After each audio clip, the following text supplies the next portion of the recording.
Hello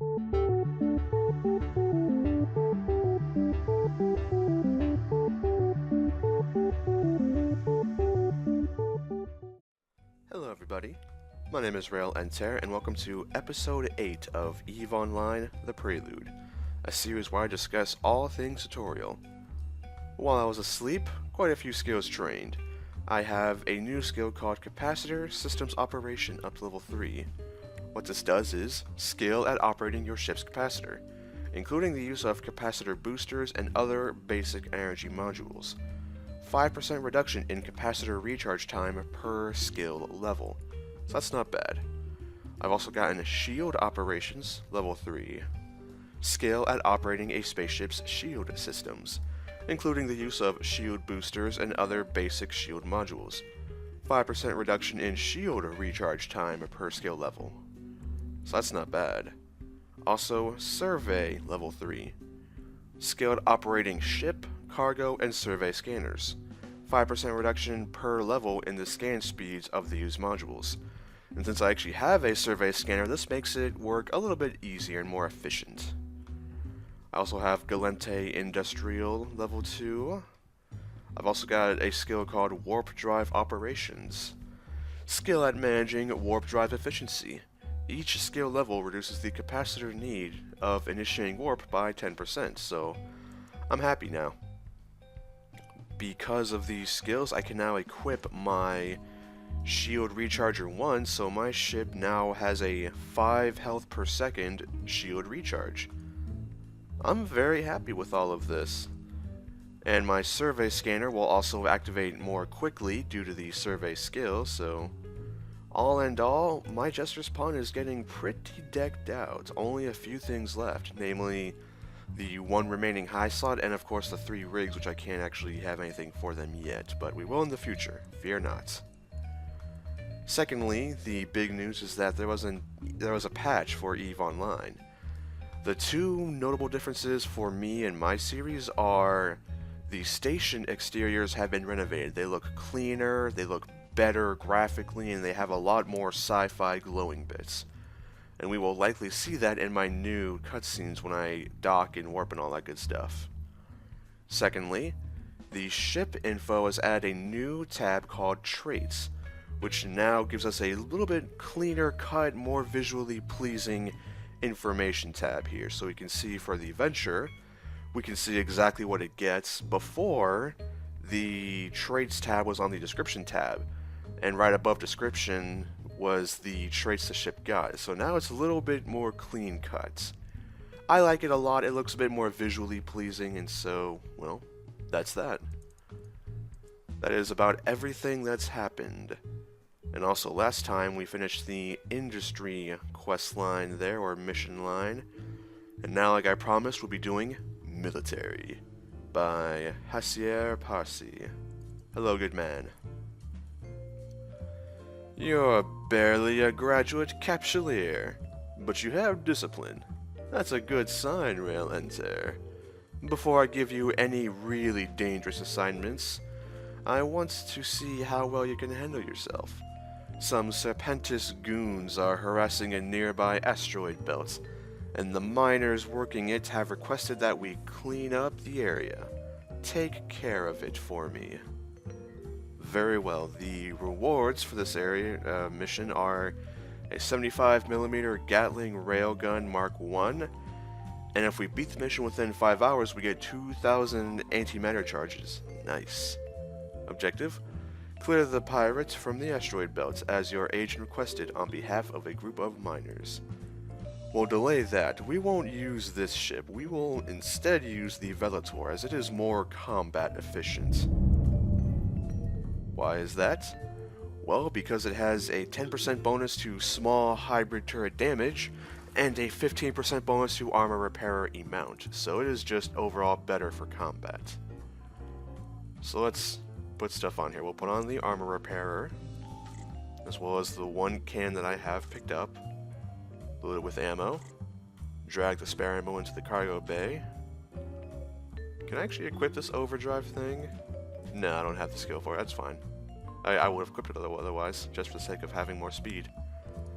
That's fine then. And I could name this ship, but I'm not going to have it that long. This is the rookie ship. I'll be getting a proper military frigate here very soon. Alright, Hessier. Take out some pirates, get some guns and ammo. I accept. Good, good. Now get out there and give me some results. Yes, sir.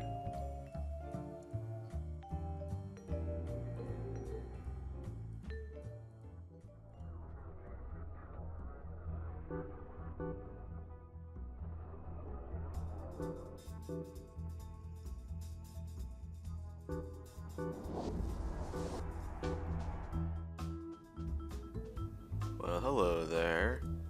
That is a giant thing of Veldspar, wow. Anyways. Corelli Initiate. You are mine. There we go.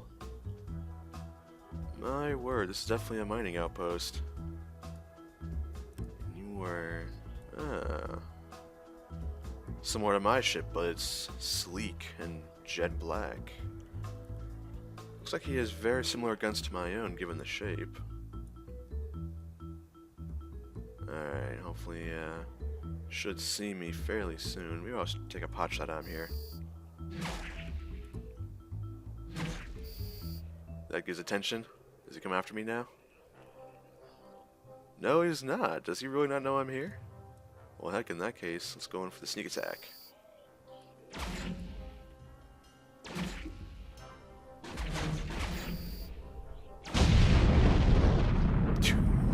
Whoa. Ooh, a hobgoblin drone and some metal scraps. These guys are really far away here. Let me catch up to them real quick. Where are they? There they are. I see you.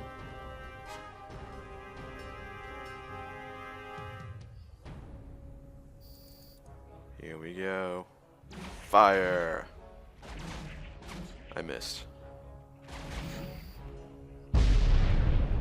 Didn't miss that time. You are just about in range.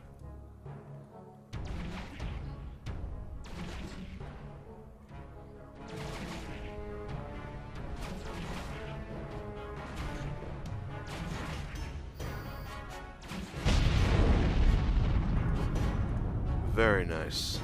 There's one final ship here. Let's take him out. There he is. Ah, he's so far away, though.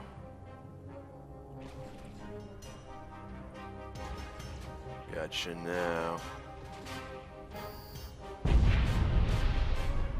Nice. Area seems clear enough. Let's get back to base.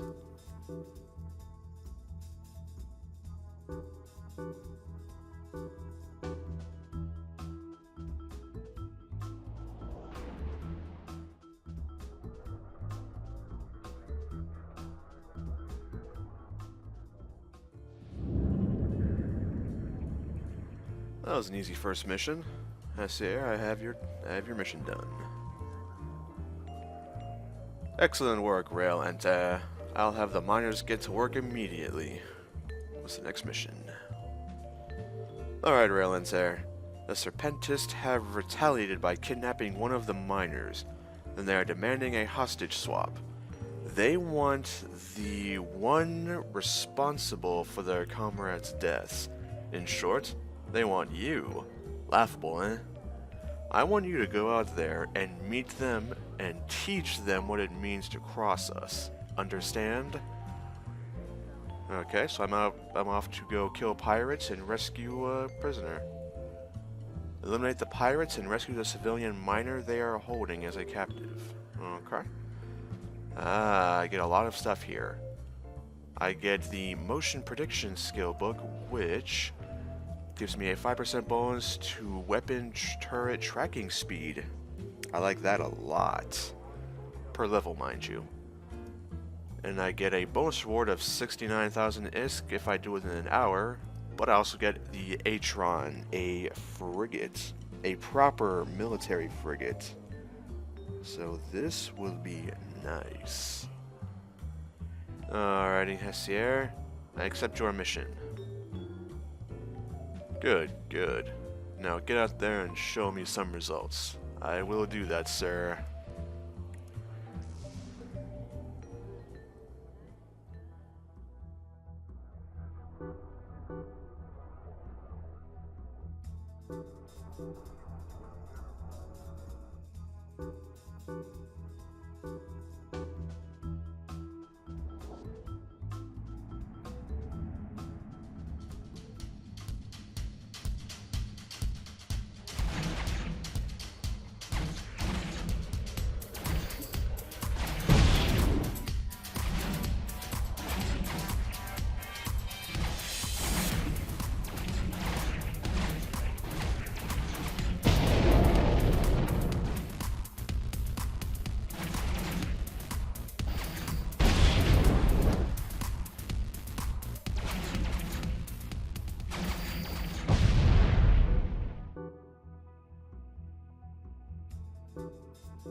Alright, Hassier, mission done.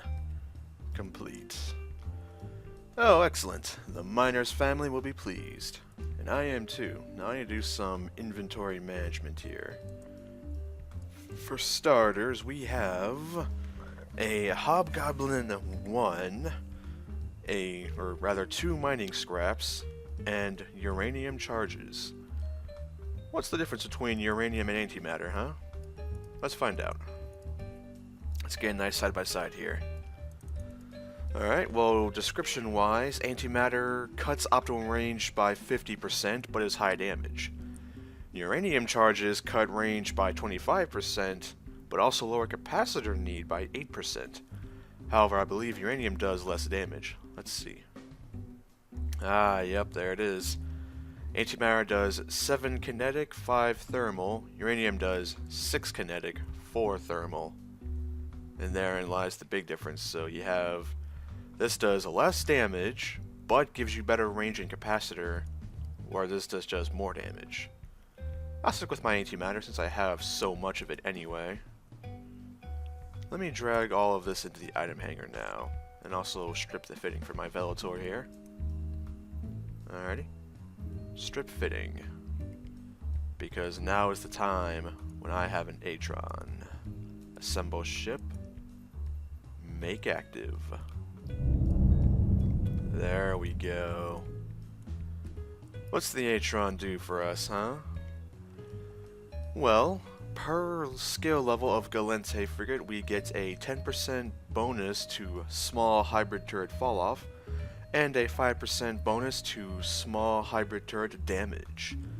It also has a roll bonus of 80% reduction in propulsion jamming systems cost. Attributes, how are we working for armor?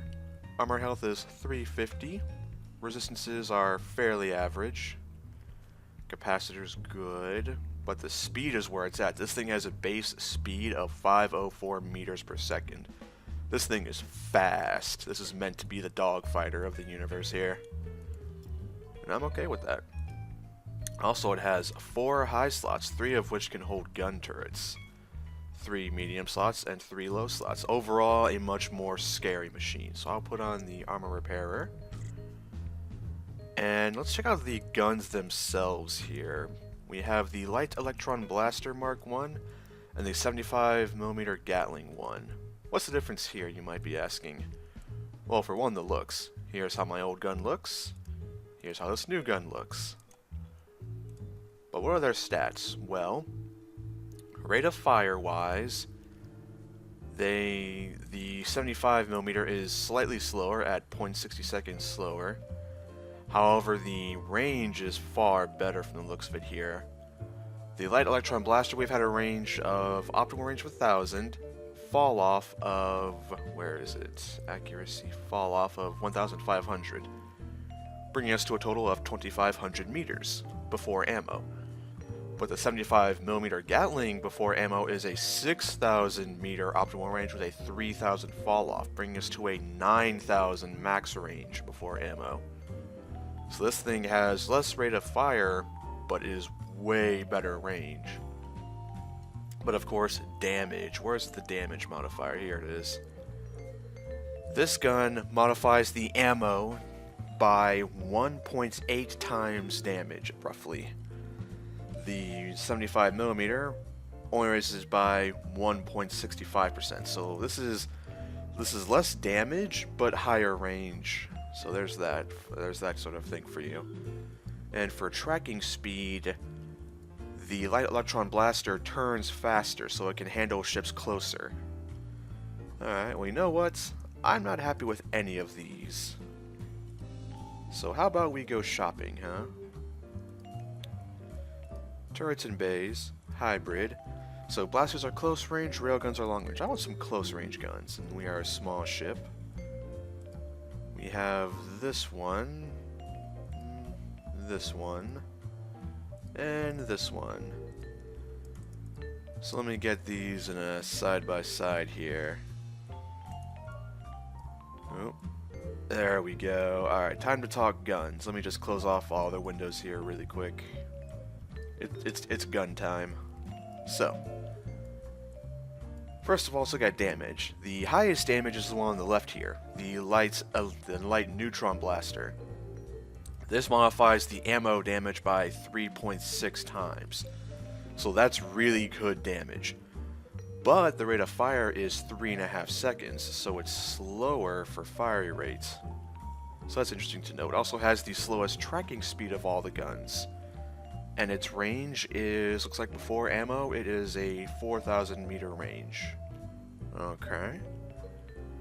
This next gun here, oh, also the light neutron blaster can only carry actually carries less amount of ammo. It can only carry 0.20 cubic meters of ammo in the load. So that's interesting to note. Now, we've had the light electron blaster, so I'm not going to keep this open because I don't care for it. It's the weakest of the three. Basically, here's what you need to know. The left gun does more damage, but is slower. The right gun does less damage, but has a bit faster rate of fire and better tracking speed. I prefer to go with the light ion blaster because it's less damage, but it can carry more ammo in the chamber, which is nice for reloading. It has slightly less range, but I'm fine with that. It tracks faster, so it has better accuracy. And the rate of fire is a little bit faster as well. And the damage modifier, yes, it's less, but I'm okay with that. So I'm going to buy some light ion blasters, which look like this. And my ship can hold 3, so let me just buy 3 for now. 3. Perfect.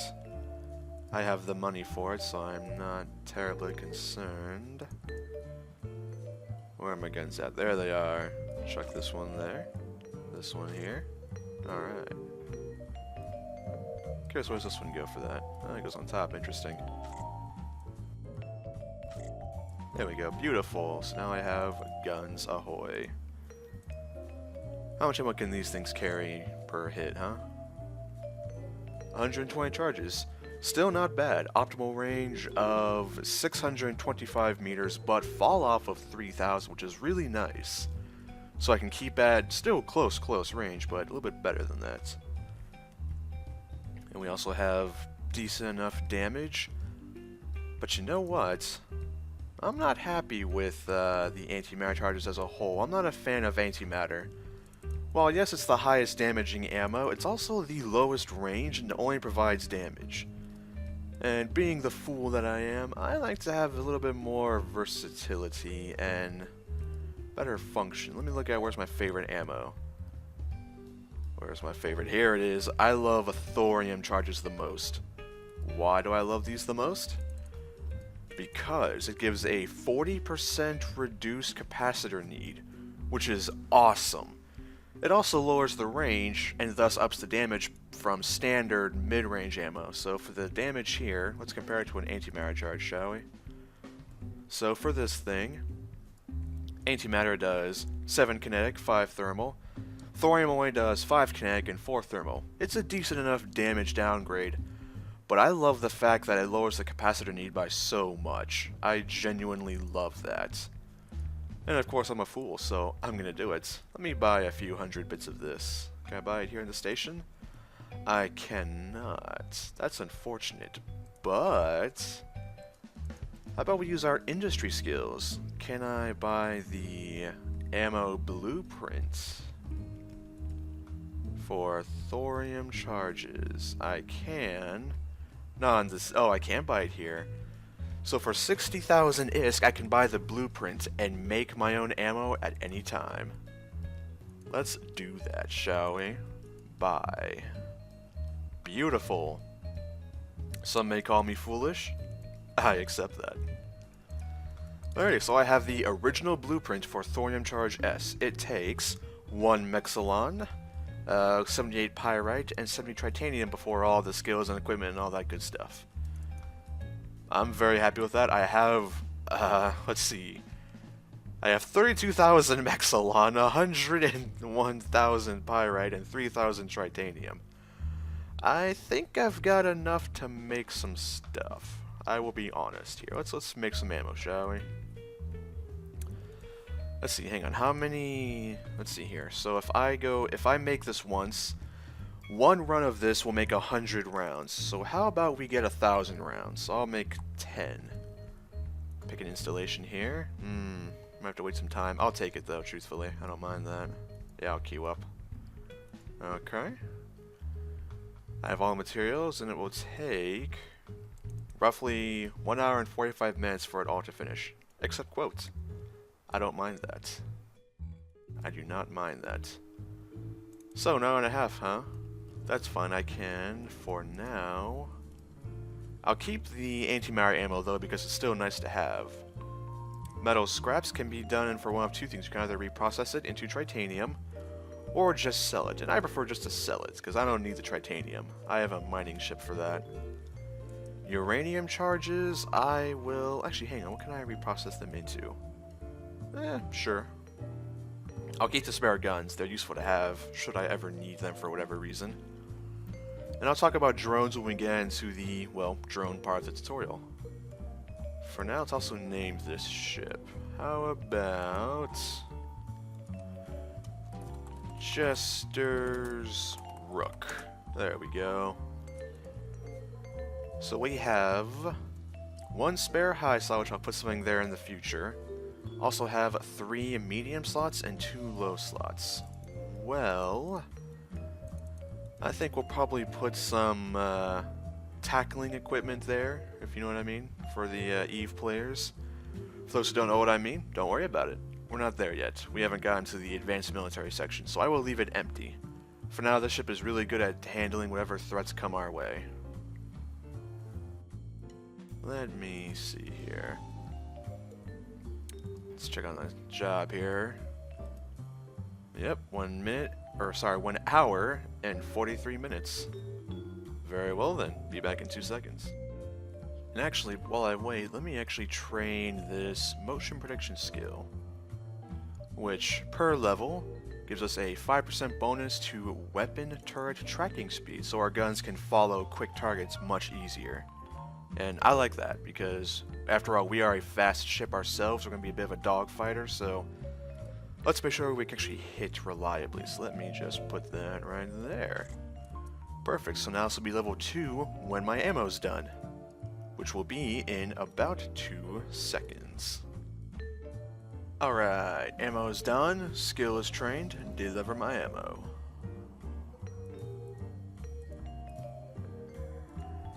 Let's load it up now. I will put the thorium charges in my cargo bay, and I'll load them up. Okay, so now my gun's damage is 20 kinetic, 16 thermal, optimal range of 1,000 meters with a fall off of 3,600. All in all, I'm okay with that, truthfully. Gives me a nice range of roughly, I'm going to round up here and say 4,750-ish for a maximum range, which is not bad.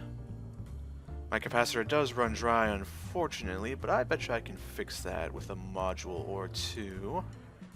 In fact, well, the thing is, I won't have my armor module on all the time, so if it's off, I'm actually just fine cap stable, but I wouldn't mind having more capacitor. Ah well, regardless. That's it for today's episode.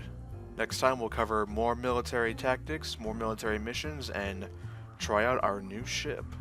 Till then, this has been Rayle Entair, signing off. Take care. Bye-bye.